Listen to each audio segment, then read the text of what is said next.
One of the most exciting things about the new Sony a7R III is its pixel shift ability, which gives you the potential to provide much sharper images. And other cameras have had this before, but Sony has some fantastic glass and it's a full frame camera. And what this feature can do is reduce the amount of noise in the image, eliminate moire, and improve detail. And I'll look at a couple of examples here. I took a couple of shots of just a bookshelf, it's a very static subject to make this simple. But as we look at a close-up of the bookshelf, look at the barcode here. And you can see on the right, the pixel shifted image.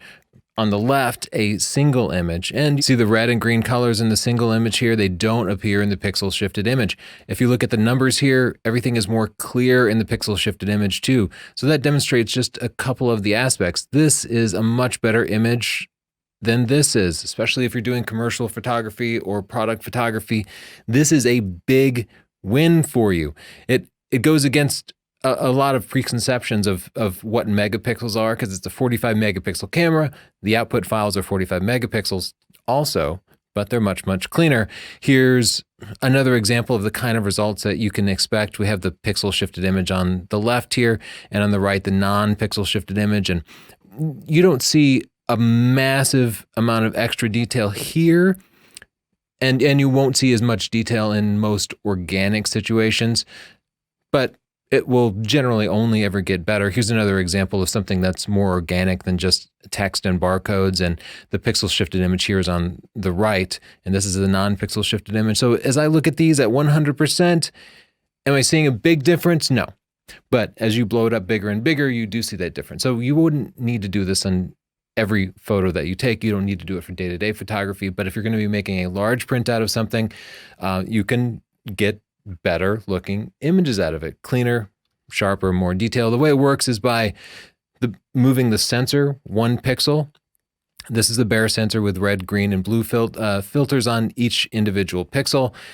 This means that if you are taking a picture of a blue subject, only 1 out of the 4 pixels is doing anything. So if you have a 24 megapixel sensor, for example, suddenly you really have a 6 megapixel sensor. And what the sensor shift does is it just moves the sensor around like this, takes 4 shots and then stacks them together. That way every single pixel captures red, blue, and green.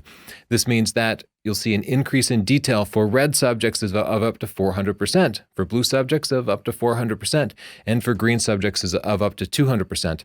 If it's a white subject, you probably won't see any increase in detail, but as we saw, in a way you did see an increase in detail from looking at that barcode, because it eliminated the moire and it also reduced the amount of noise in the image, which improves detail, just like using a lower ISO would improve detail.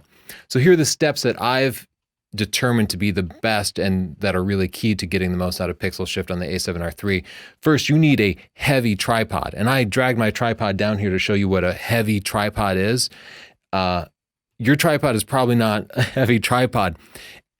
Any little movement will completely ruin your shots, and I'll show you what misaligned images look like in a little bit. Regular tripods don't seem to cut it. I had to give up taking pictures on the 2nd floor of my house.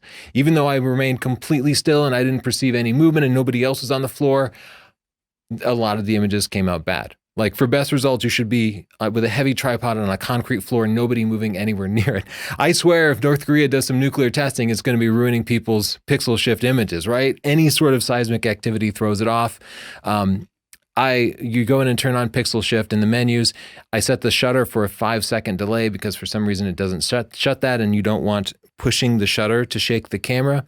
So delayed shutter, be still, and then because there's a high failure rate for pixel shifted images because of the sensitivity to movement, take lots of shots. It takes 4 shots for you, but you want to repeat that pixel shifted process 4, 8, 16 times. The more important it is to you, the more separate shots you should take to ensure that you will get one that turns out correctly. There is no way to review these in camera to see if they turned out. So if one of the 4 shots is misaligned, you can't tell until you import the pictures into your computer. It does not combine them in camera. So all you can do is just keep taking shots and reduce the likelihood that all of them will be bad. I also want to make the point, garbage in, garbage out. You need to be using a really sharp lens if you're going to see any benefits from this. And like I said, take many shots. Here's the example of what I mean about using a sharp lens. I started my testing using the Sony 24-70 f2.8, which is a great lens, but it's not the sharpest lens in the lineup, as I found out, because I thought the pixel shift just wasn't producing good results at all. I couldn't see any improvement, and I realized it's because the 24-70 wasn't sharp enough to take advantage of that. So even though you're essentially adding more megapixels to your sensor, you're still limited by the optical sharpness of the lens. I switched to the same focal length on the sharper, the new 16-35 f2.8 from Sony, and you can see the results. On the left, we have the same image taken with the 16-35, and on the right, we have the pixel stacked image taken with the 24-70. The 16-35 on the left there is so sharp that it's starting to show moire on the text, but the 24-70 is so blurry that it actually hides that moire. Anyway, some lenses are sharper than others. You can get the Sony viewer software at sdp.io/Sony Edit. This is the only way currently to combine your images, and the software is kind of bad. So I want to show you a couple of things that are really key to making this software usable and getting in and out of the software as fast as possible. So the camera will generate 4 ARW files. Those are its raw files. And you can import those right into the latest version of Lightroom, assuming you're using Lightroom Classic CC. And then you will open up the Sony Viewer app after you install it. Find the folder over here in the folder browser that you imported the pictures into. And you'll see here in the kind of film strip, the font here is really small, but you can see that it's showing 1 of 4, 2 of 4, 3 of 4, 4 of 4, and that little icon. That indicates that these are the 4 images that compose a single pixel shifted image. Unfortunately, it doesn't combine them for you automatically. You have to click the first one, shift click the last one, right click it, select create and adjust pixel shift multi-shoot composite image. It'll pop up a dialog for you, and this dialog is going to allow us to do the raw editing. If you're used to doing raw editing in Adobe Camera Raw or Lightroom or Capture One or something, this is not as good. It does not do as good of a job at processing the image. So the process that I've come up with is to get out of here as fast as possible and get back into our normal raw editor with doing as little damage as possible. You'll want to take a look at the brightness here and adjust it to make sure that you're not clipping any highlights. This brightness slider is your only chance to recover highlights or shadows that you might lose. If you're working with a high dynamic range image, what you could do is you could raise the brightness a couple of stops here, like raise this all the way to the right, export the pixel shifted image, and then lower the brightness down like this, export the pixel shifted image, and then you could take those images, bring them into Lightroom, right click them, photo merge, merge to HDR. So if you do want to be able to extract those highlights and shadows, extract multiple images with different brightnesses, otherwise it will be lost. I'll just set that back to 0.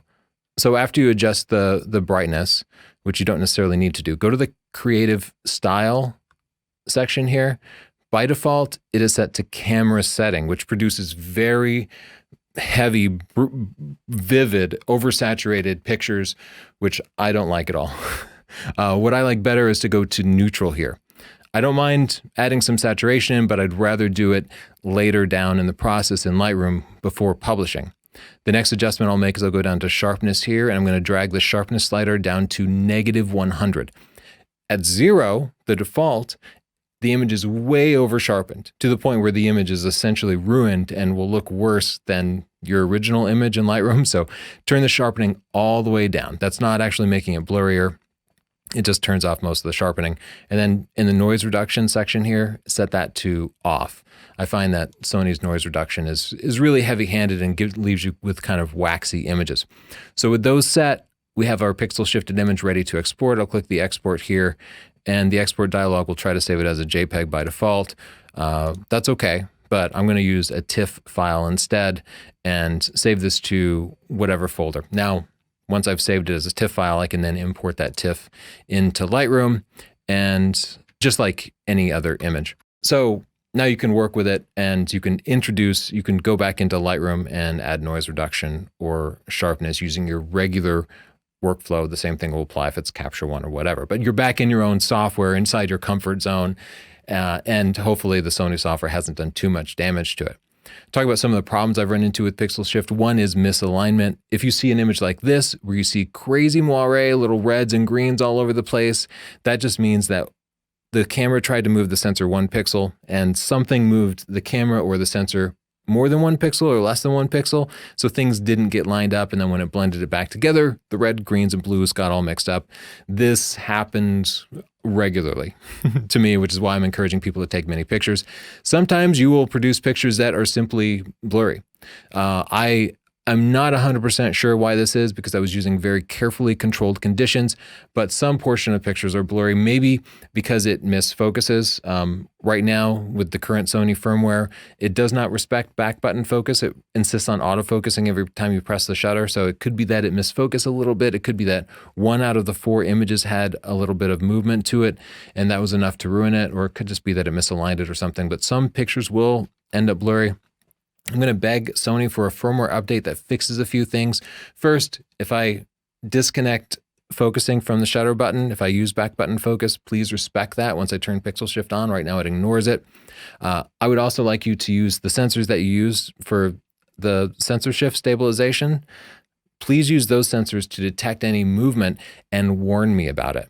Because if there is some sort of movement, you just get a bad image, but you don't have any idea until you get back to your computer. The camera is capable of detecting movement, if not compensating for it. It can detect it and just say, hey, that last pixel shift didn't work out. You better take it again. It would be even cooler if it detected movement and then just automatically reshot and let you know when it had a sequence of 4 images that had absolutely no movement. I would also beg you to find a way to blend those images together in camera. So if nothing else, I could quickly review the final results in the field and know that I had a good intact result.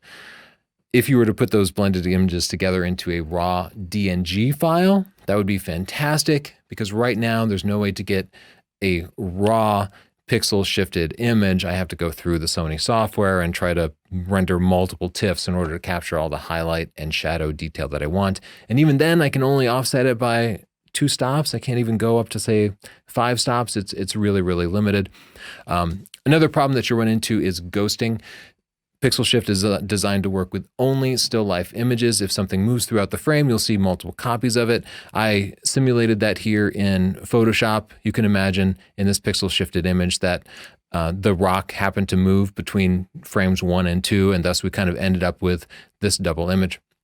This is really easy to fix. Open up one of the original raw files, a single image, and the pixel shifted image as layers in Photoshop. You can see I've done this here.